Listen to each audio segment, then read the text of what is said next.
So last week, I opened up the class with this illustration. I don't know if I actually told you what he called it. He called it, Israel Wayne calls it Boxianity, rather than Christianity.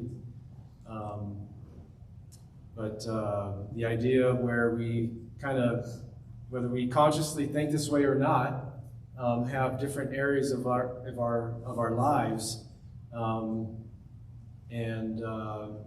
represented by these boxes. And we have a box for our finances, for entertainment, for work, for relationships, for education.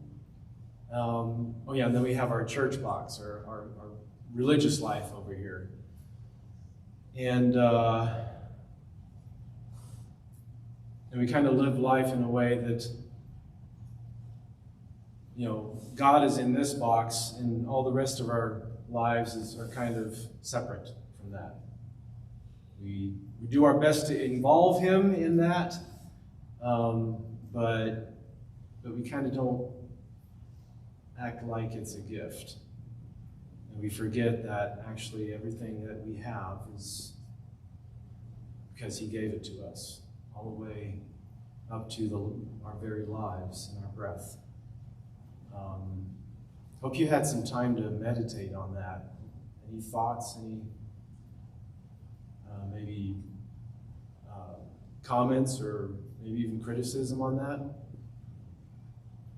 It was meant, obviously, just as a model or an illustration, just to get us to reset our minds if necessary. And I know that I have to reset my mind from time to time to be reminded that everything I have is a gift from God.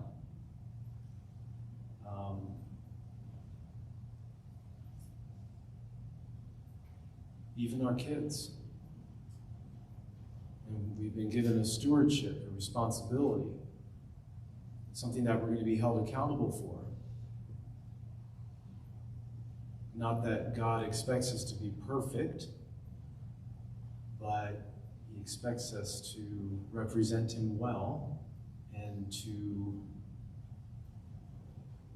with respect to kids, not necessarily use them for His purposes, but to accomplish His purpose for them, right? Anyway, I see a couple of hands go up. Dustin? It is a good reminder, and I think it's a good framework. That's kind of how I was thinking about it, is like the different choices that you make, like you said, the things that you watch, or choose to participate in whatever it is. Like I think you said, like, if Jesus was here, like would I do that? Or like, Yeah. So What would Jesus think if He was taking a look into your box and looking at the DVDs or the movies that I like to watch? Right. So that was a good reminder, and just like a framework, I think, for just like thinking, like, in some ways. Yeah. And of course, it's based on scriptures, and I shared those scriptures that that God explained that, He created the heavens and the earth and all that is in them, and they belong to Him. He's given them to us for a little while, and we're going to have to hand them back to Him. And then, of course, the illustration or the parable of the talents, right, that Jesus told, which is a really good illustration of that as well. Thad, you had your hand up? Yeah, it's something to be mindful of is, judge rightly, and is the word, judge rightly. So what does that mean? Don't be judged by Satan's view of you. So we're probably going to be more critical of ourselves, which sometimes is not a bad thing, so long as you know where to go, what's next, not just be stuck in that, well, I can't win at anything by being righteous, I can't be righteous enough. And that's true, we can't, on our own merits and our own, fallacies in life. So, Satan's going to try to get us at those little things, or those things, whether they be little or not. So for us to judge ourselves rightly and then know where to go with those in a right manner, with prayer and supplication unto God. What's a better path? But also remember, it's the little things that other people start to see. We are a peculiar people, and they're going to see that peculiar nature in us.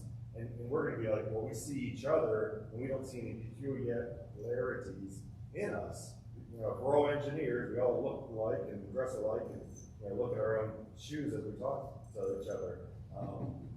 You'll know the person's an engineer, as well as if we go to the world, and people will know that we're different. We'll see the little things that we overlook sometimes. Yeah. And so one of the things that I saw, Rick, your hand, one of the things that this is just an illustration to kind of put in our minds, really speaks well, but we're going to be getting into the meaty details of what this really means on a day-to-day basis. But what I think it really does is gives us the purpose, an indication of the purpose for which we should be making decisions, right? God has given us these gifts, and we're to use them for His purpose. And the question is, what is His purpose? What is His purpose for our finances? What is His purpose for our relationships? What is His purpose for our children? And we tend to look a little bit too closely around us and not up to be reminded, why did God give this to me? Rick? Yeah, one of the boxes that we rarely open, in my opinion, is politics. Because we start out from an assumption in our form of government, our nation, that there is no state-sponsored religion, which is a good idea, and that's true. That's not the same as saying that our religion should have no influence on our politics. That's not true. So that's one of the things where sometimes we're reluctant to involve God in that conversation. Thank you for bringing that up. And actually, I am really remiss in not mentioning that because that is a very big part, at least with the liberties that we've been given, part of our lives, that we have the ability to influence how this country governs. So, yeah, very, very good. We didn't hear all that back here, sorry. Oh, so one of the boxes that I didn't mention, in that often we don't open up when we talk about God's purpose or God's will for us, is the box of politics. We kind of have this idea, just as we think of science, we think of politics, that, God has nothing to do with that. We're just going to keep Him out of that, right? At least that's what we've been taught in school. And actually that kind of very much describes me growing up. So where I had my religious side, and I'm not saying that I tried consciously to keep them separate, but it was something, and it was not something that my parents intended, by no means, but it happened just by way of my growing up, going to public school, playing on the streets.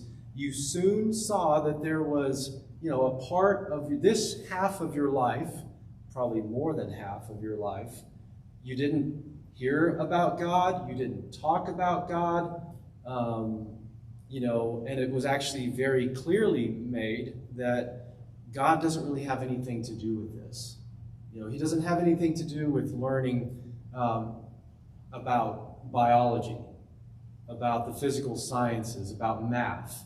God has nothing to do with that. In politics, so you just keep God out of it. Separation between church and state. That's actually not what that means. It's actually that the state is not to infringe on the church. It's not that the church, or God, is not to have an influence on the state, because it very much should. But anyway, kind of getting off. No, actually, it's exactly some of the stuff that I want to talk about. But anyway, any other thoughts? Trey? Well, one thing in politics is that you look throughout the Bible, stories of nations that were humbled, brought down. The ideas and things that society was incorporating into their day-to-day lives are topics that the United States are saying, hey, it's okay. This is fun. You can do this. You can do this. Yep. That's why God wiped out countries. This is why God let the Israelites be invaded, because the politics, the people that were in charge, and the people that should have been devoted to God, that were expected to be devoted to God, didn't follow God's word and say, hey, you don't bring this in. You don't bring this in. America is bringing this stuff in. So I think politics is it's absolutely one of the very important classes that has to be Yep. God. God is a protection. Yeah. So it's there's, and I won't get into too much detail, but there is a historian philosopher who's passed away now, Francis Schaeffer, who wrote a number of books on the state of humanity, but also man's relationship with God. And one of the books that he wrote, and he also did a video series on it, was kind of the culmination of his work called How Then Should We Live? And one of the really cool things that he does is he goes from basically the Roman Empire, the fall of the Roman Empire, and goes all the way through to, well, modern day was in the 80s for him. And it shows how civilizations, as long as they are based upon God's moral absolutes, that society does well. As soon as that society starts pulling away or not upholding God's law, you start to see a deterioration. And in the history books, often nations are described as going down because of another nation coming in and taking them down. But what the history books, at least the ones that I've studied, don't really focus on is, but what happened in that nation to cause them to become weak? And I'm not taking out God's exacting judgment out of the picture, but what you do see, and what Francis Schaeffer does, is he shows how these nations, the rise of the nation as they became more successful, more affluent, because they upheld the rule of law, which incorporated God's absolutes, and the road to the demise of those nations, because they no longer upheld God's moral absolutes. And they started to crumble and collapse, which allowed the other nations to come in. But that's not how our history books describe it. And he actually goes in and he exposes that. That's streaming on either Netflix or Prime. No way. Yeah, wait. Huh. Let me find out. Yeah. Okay? And I'll let you know. Yeah, I used to have a copy. I lent it to my dad, and he's in Holland, so I don't have access to it right now. It's very long. It's hours and hours and hours and hours. I've watched this thing and listened to the books over and over and over. But the video series is really cool because he goes through Europe, and so what he also does, I guess I'll talk about it a little bit, he goes through different aspects of society and shows the symptoms of upholding the morals or deteriorating, those morals deteriorating, and how that expresses itself in the rule of law, in philosophy, in the arts, so the visual arts, and also music. And so it's really, really cool. One of the best history courses I've ever taken. What's the title? How Then Should We Live? By Francis A. Schaeffer, I think. Anyway, any other thoughts? And so last week we started looking into a couple of research studies that have been done. The major ones that are easily accessible to everyone are the ones that are done by Pew Research Center. And I've gone through, again last week to kind of see if there were any updates, and there were some updates. So we've already kind of dug into that a little bit. The last time I did it was based on the 2014 study. It was since updated in 2019, and now they actually have a 2023 study, I think, that kind of starts doing some prognosis based on the trends. And any questions that you have about this, I made a few changes because I was trying to update some of the statistics from the 2014 study. They've kind of adjusted, made some corrections to the 2014 study, which then also goes less granular into some things. And so where I think, again, as a reminder, the nuns are those of our society, the U.S. adult population that do not identify as being affiliated with any religious, with any church. And so that would include not just atheists and agnostics, but just people that are kind of like, I don't really care. I don't, just don't want to have anything to do with it. And they don't really think about it a whole lot. Well, they do. It's just that they don't really express it. But that is a growing percentage of adults that do not identify with a religious group. And as you can see, in 2007, that was estimated, these are all estimations, based on a study that they did of approximately 12 to 13,000 adults in the U.S. Take a cross-section of that. And so it went from 16% in 2007 to 23% in 2014, has gone up to 26%. And of course, as the bottom of, I would call the bottom of our chart increases, the religiously affiliated goes down. And still in the United States, by far, the broader Christian religions are the largest group of about 65%, but that is declining. Here you can see the bottom of that. I think we looked at that last week. The bottom of that graph, I've cut off the top because otherwise it would get too small. But you can find all this, and I can give you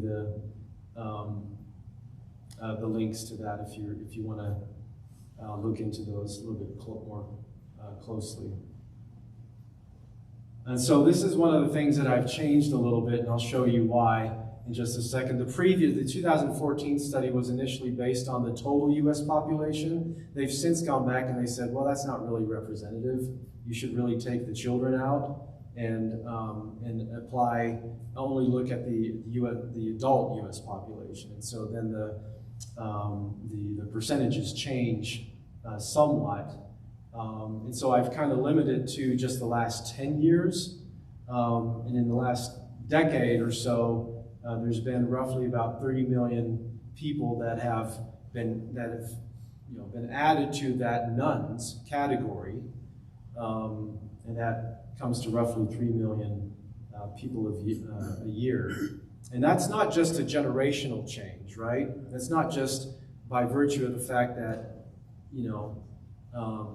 kids are coming in to that, but, and that's why the following slides will be important too, is, how did you grow up, are some of the questions.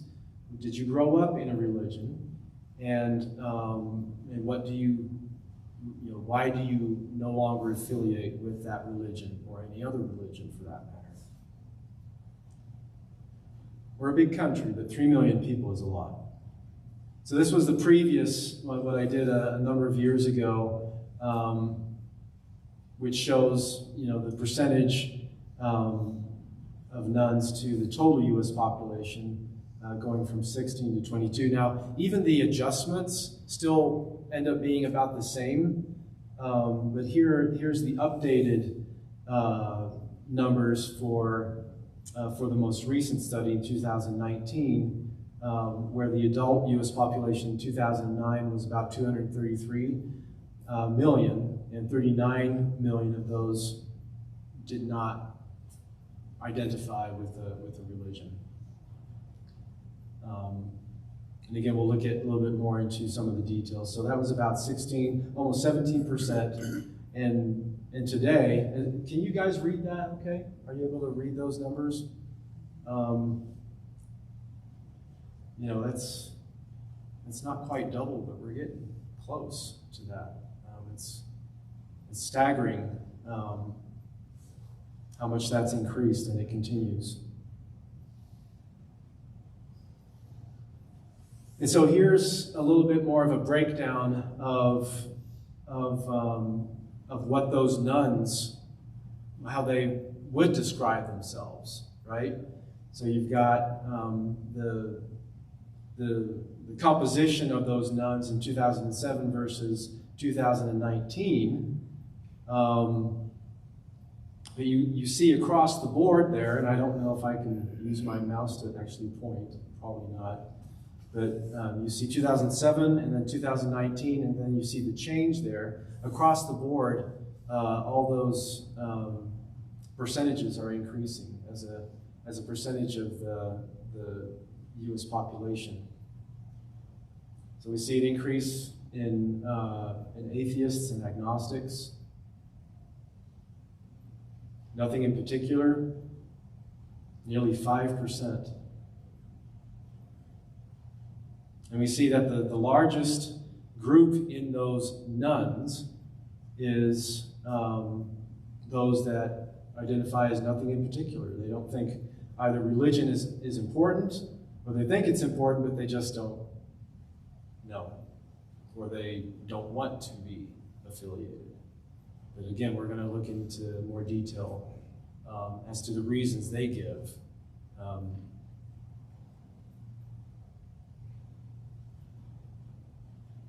Any thoughts? Any questions?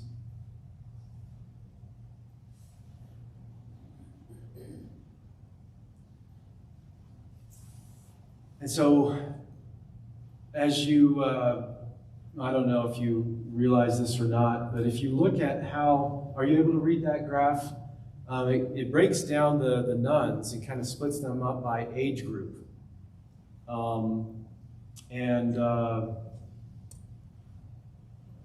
Yeah, so you got the silent generation. I'm not really good with these generation names. I don't really like the labels and stuff. Yes, go ahead.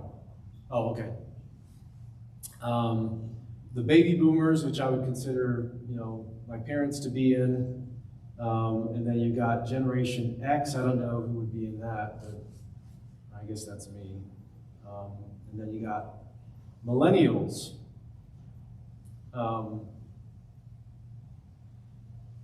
Can you tell sort of it's not a trend, but can you kind of see where the heavier weight is of those who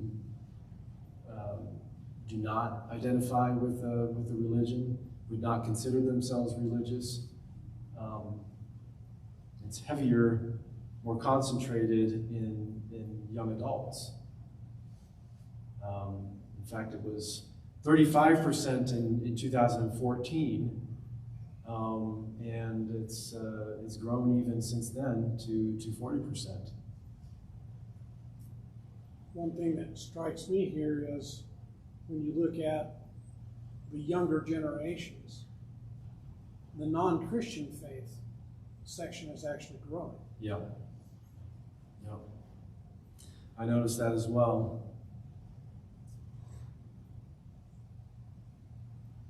And there's not a correction here for immigration or anything like that, but it kind of just keeps all that out of the study and just goes straight to the people and asks them why. Why do you consider yourself not affiliated? When I was all my online schooling, I can't tell you how many times it's always I'm spiritual, but I'm not religious. And millennials, a lot of the studies that I've done, sort of philosophy, psychology, sociology, you have the boomers, the Xers, the tweeners,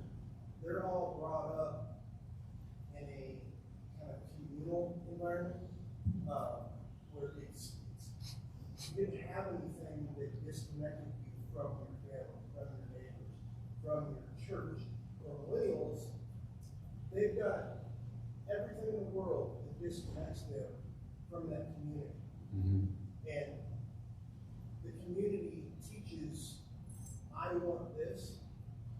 So the only way to feel comfortable with what you want is to be spiritual, not religious.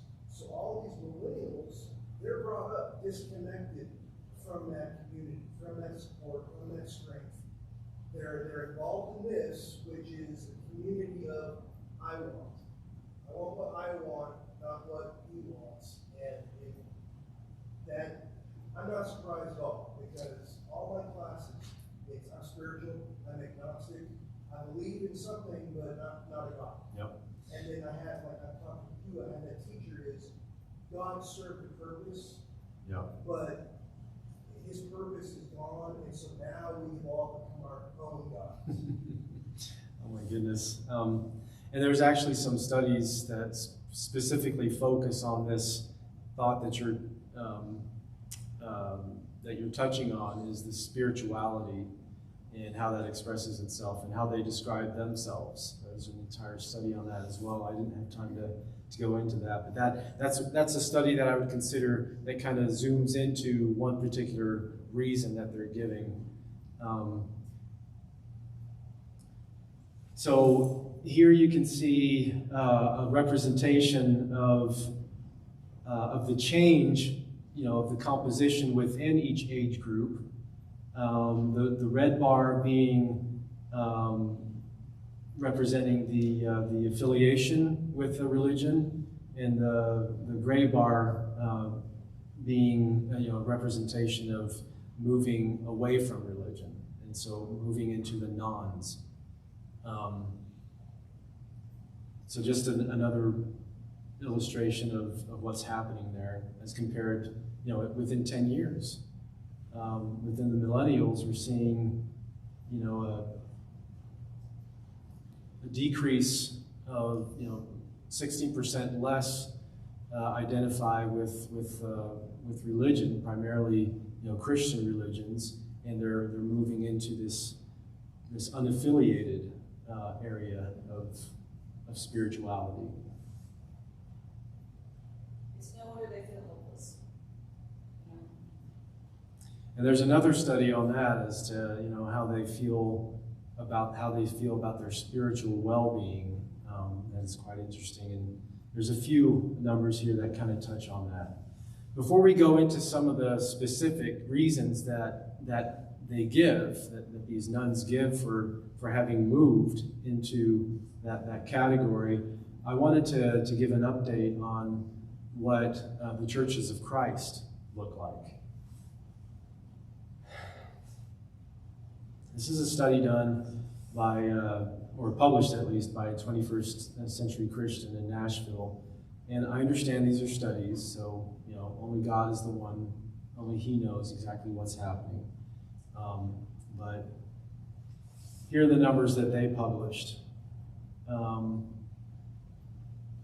So you'll see, going back to 1990, I guess was the prior one that was done when I did my last presentation, 2014. And then the most recent one that I found was done in 2021. I put the comparisons, and I should have put a minus in front of those. There's nearly an 8% drop in those who, in membership of the churches, to 2014. All the way, then compared to 2021, from 1990, it's 13.3% decline in membership. And the study goes into some more detail as to, okay, do you consider yourself a member, or do you consider yourself active? Was also a question. This is just the membership. But if there's any question as to, okay, how is this affecting our presence in the communities, at least, as far as like having congregations in areas, there's also a decline there. Nearly 10% in the number of congregations throughout the U.S. And this is something that I added, that as a percentage of the U.S. population, you know, we're less than 1% already in 1990, and that's declining.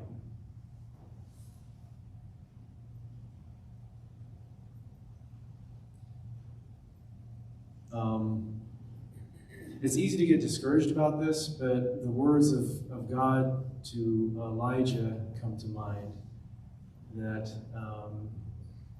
where Elijah's expressing his woes, that, you know, I've been very fervent for the Lord, and only I have serve you. And God tells him, no, I've got, 7,000 who have not bowed the knee to bow. Anyway, only God knows the numbers, and these are just representations. So, but from 1990 to 2021, membership declined by 171,000, or 13.3%. That's about 5,500 members a year that are leaving the church, either to go up to be with the Lord in heaven, or have also left the religion of their father and mother. I don't have those details, so we'll have to go back to the Pew Research to get an indication of what's happening there. Then the number of congregations that declined by nearly 1,300 and nearly 10%. That's 40 congregations each year. It's just a staggering number.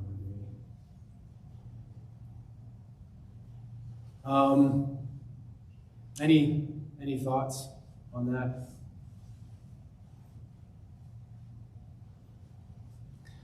So we only have about 4 minutes left. I want to get at least a little bit into what these nons are saying, and they did not update this part of the study, so I don't have that updated for 2019.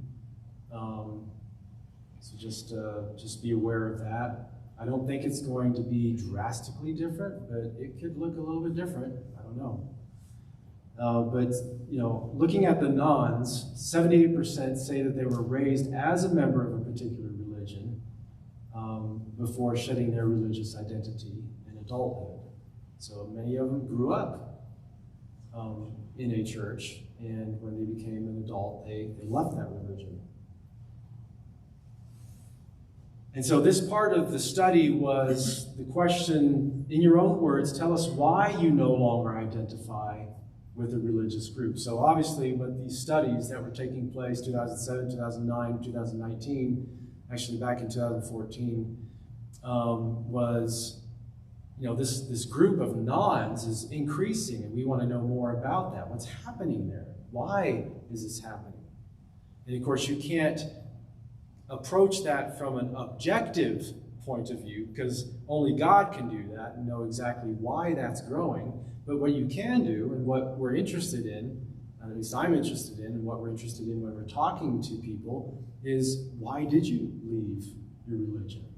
And why are you no longer affiliated? I would just be curious, like that, the numbers, how that correlates to the number of people that had access to higher education, like college, basically. I would wonder. Yep. Those percentages kind of line up. And actually that's one of the questions that, or points that are raised actually by some of the ones that responded to the questionnaire. So we'll see that here in a little bit. Just remotely, I heard a quote from a pastor that said, "You need to send your kids to Caesar. You can't have a letter from Rome." So yeah, Elizabeth is saying that this pastor was explaining that, talking to the people, you continue to send your children to Caesar, and you wonder why they come back as Romans. And that's kind of an interesting way to put it. And so this chart that we're looking at, again, there's that there's a link to this particular part of the study. Some of these percentages for those of us who can add and subtract pretty quickly will notice that the numbers add up to a little bit more than 100%. That's because some of these respondents responded, gave more than one reason, and so it doesn't really. And I don't know why they didn't correct for it, but it gets pretty close to 100%. But at least it gives us an idea of the reasons that the respondents gave for having left their childhood faith. So this again is specifically looking at that reason for leaving your religion. And so just to let you know, Trey talked to me about posting this to the members portion of the website at some point possibly. So we can hopefully do that, but just in case you want to have that. And if that doesn't work, I can send you the slides. They're all, none of this is my work, so I'm just summarizing some of the results. So you can see there on the left is the composition of the group of nones as a whole, right? So there you can see that, and then on the right, it's broken down into those who identify as atheist, agnostic, and then those who are nothing in particular. And so as a group, you see that the largest portion of them are not affiliated and left their faith because they no longer believe. Either because they became disenchanted with religion, and you can think of some reasons for that. They don't feel like they need religion. Their views evolved. And some of them went through a crisis of faith that, basically shipwrecked in their faith. Again, according to their own explanation. 20% dislike organized religion. Subsets of that is, they just do not like institutional religion. They do not like organized religion for various reasons. Then some of them were more specific because they feel like religion focuses on power and politics. And some believe that religion causes conflict. I was taught that in school in the Netherlands. And then there's a pretty large group that are just unsure, undecided. They're comfortable with that. Some that would describe themselves as unaffiliated, but they are religious. Some would describe themselves as seeking, open-minded. Now, I put a line around that because that speaks of opportunity. I mean, there's opportunity anywhere in that group. But I found it interesting that they describe themselves as open-minded and seeking. People, there are young ones out there who are seeking, who have questions. Well, they all have questions. It's just whether they pursue those questions or if they tuck them away because they don't want to feel uncomfortable. They know the answer and they don't want to be confronted with it. But there are people that are seeking and are open-minded. Then there's that group of spiritual that describe themselves as spiritual but not religious. Interesting that they would separate those, right? And some of the statements are quite interesting, and I'm already over time. And then there's the remainders, inactive believer, non-practicing. They just don't really have a good reason for it, and they don't really think about stuff. So anyway, we're going to have to get into the free form answers that they gave next week. And that's when we're going to get into some of the more details as to what these nuns gave for, just personal explanations for why they left their faith. So thank you. Hope to see you next week.